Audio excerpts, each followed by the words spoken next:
Alors, on part d'une matrice A inversible et on va montrer que le déterminant de A est non nul. Bon, la matrice est forcément carrée, hein, c'est un coefficient dans un corps. Alors on va montrer juste cette implication, la réciproque sera un peu plus tard. Hein. Donc, ça c'est simple, maintenant on a AB égale IN, ça implique que, donc, puisque A est inversible, elle possède un inverse, hein, et cet inverse, je l'appelle B. Et donc, ça veut dire que det de AB égale det de IN, donc det de A fois det de B égale 1, et forcément, ça veut dire que det de A est différent de 0. Donc, qu'est-ce qu'on peut voir maintenant? C'est que si dire que A est inversible, ça revient à dire que A code un automorphisme, hein, d'accord? Puisque c'est inversible, c'est-à-dire que les vecteurs colonnes de A forment une base. Voilà. Donc, on peut dire que si les vecteurs colonnes de A forment une base, alors le déterminant est non nul. Déjà, c'est pas mal. C'est-à-dire que si le déterminant était nul, alors on est sûr d'avoir une combinaison linéaire, ça ne forme pas une base, c'est une partie liée. Alors maintenant, encore autre chose. Si A est inversible, ce qu'on vient de voir ici, c'est que si A est inversible, non seulement det de A est différent de 0, mais det de A moins 1, c'est l'inverse de det de A, d'après ce qu'on a vu là. Donc ça, c'est clair. D'accord? Maintenant, mieux. Si A et B sont semblables, alors ils ont même déterminant. Et oui, effectivement, parce que det de B, puisque B et A sont semblables, ça veut dire que B s'écrit P-1 à P. Donc maintenant, je vais appliquer la formule, j'ai det de P-1, det de A, det de P. Mais det de P-1, je viens de voir que c'est det de P le tout moins 1, fois det de A, det de P. Et maintenant, bonne nouvelle, hein, vous voyez que le déterminant nous fait passer de Mn de K à K. Hein. Donc ici, c'était non commutatif. Donc l'envie qu'on a de rejoindre P-1 et P, ça c'est impossible. Mais une fois qu'on est passé par le déterminant, on est dans du commutatif. Donc lui, il peut le rejoindre et s'annuler pour donner det de A. D'accord? Donc voilà. On a det de B égale det de A. Et là maintenant, eh bien oui, là maintenant, si on prend U un endomorphisme, alors on va pouvoir définir un déterminant de l'endomorphisme. Qu'est-ce que c'est? Je prends en de E dans K, donc c'est le déterminant. Donc je devrais lui donner un autre nom, mais bon, on va encore l'appeler det. Qui a U donne det de U. Alors qu'est-ce que c'est det de U? Je prends une matrice dans une base E. Comme c'est un endomorphisme, hein, je vais prendre une matrice dans une seule base. Hein, donc ce sera la base d'arrivée et la base de départ. Hein, attention. Donc A, c'est mat E de U. Et je vais poser det de U égale det de A. Et là, vous allez me dire, oui, mais ça dépend. Normalement, hein, vous allez me dire, il faut me le dire, il faut le penser, il faut être vigilant à ça. C'est le mot bien défini. Ce n'est pas bien défini, a priori. C'est pas bien défini parce que ça dépend de la base choisie. Oui, mais si je prends une autre base, alors j'aurai une matrice qui sera semblable, donc j'aurai le même déterminant, et donc ça devient effectivement bien défini. Voilà. Qu'est-ce que ça veut dire? Ça veut dire que là maintenant, le déterminant, qui était un objet de calcul, c'est pour ça, comme c'est plutôt un objet de calcul, j'ai préféré le présenter avec les matrices, hein, d'accord? Mais bon, donc il a son importance, hein, ici, si on pense à ce théorème, et avec la réciproque qui va bientôt venir, il a quand même une vraie importance et un vrai rôle, vous voyez, déterminant, hein, d'accord? Donc c'est-à-dire quelqu'un qui a une fonction, hein, d'accord? Déjà le mot, ça l'indique. Eh bien, mieux que ça, il est passé de sergent, en quelque sorte, à lieutenant. Il est monté en grade. Hein. Pourquoi? Parce que ici, il était sur les matrices, et là maintenant, c'est devenu un objet plus canonique. Hein. C'est un objet qui peut directement traiter avec les endomorphismes. Alors, s'il y a vraiment un cœur de la leçon, c'est là. C'est-à-dire qu'on va voir comment le déterminant détermine. Et non seulement il détermine l'inversibilité, mais il détermine aussi l'inverse, carrément. Alors, voilà, hein, on pouvait s'en douter, avec un nom comme ça, il s'appelle déterminant, hein, c'est un peu comme Léon nettoyeur dans Besson, on sent que c'est quelqu'un qui n'est pas venu ici pour rigoler.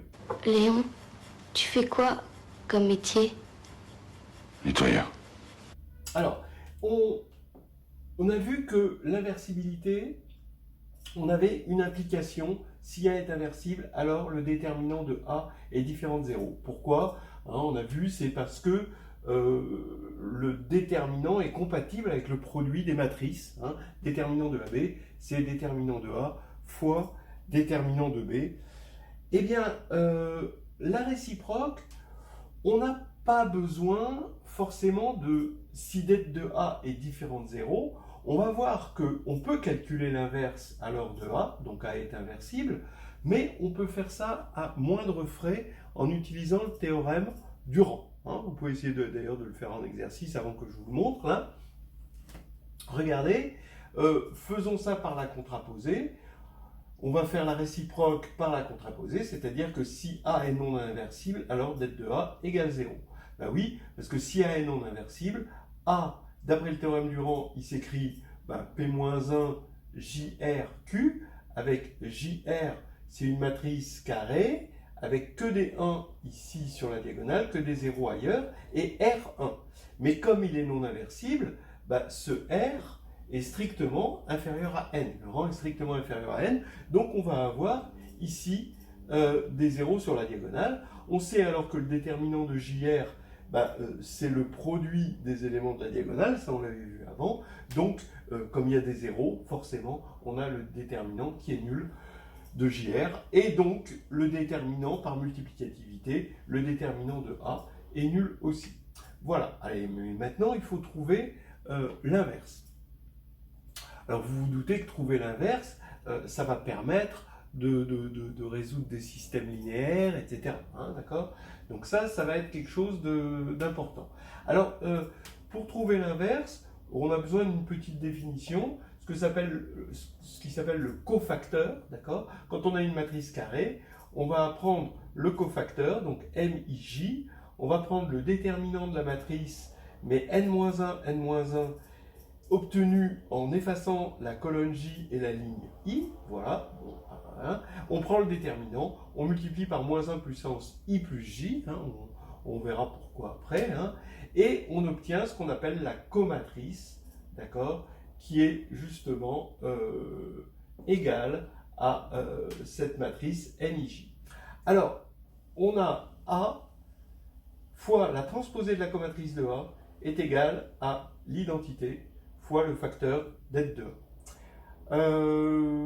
C'est intéressant déjà en soi, et vous pouvez aussi commuter la formule, on peut échanger A et transposer de la comatrice de A. Voilà, alors on note des fois ça A tilde, ça arrive. Donc maintenant, on peut calculer l'inverse de A. Alors évidemment, c'est un calcul plutôt théorique, qui va nous servir dans certains cas particuliers, mais c'est pas ça qu'on implante dans une machine si on veut qu'elle nous calcule l'inverse de A. Il y a des méthodes quand même qui sont plus rapides que celle-là. Si vous arrivez à imaginer le nombre de calculs pour obtenir A-1, vous vous rendrez compte que c'est pas raisonnable. En revanche, c'est quelque chose qui a un certain intérêt. D'abord, ça montre que A-1 s'écrit comme des produits qu'on peut faire, d'accord, et des produits qu'on peut faire parmi les éléments de A, et juste avec une seule division, celle par det de A. Donc c'est des fractions rationnelles, et par exemple ça peut apporter des choses au moment où on étudie la continuité de l'inversion.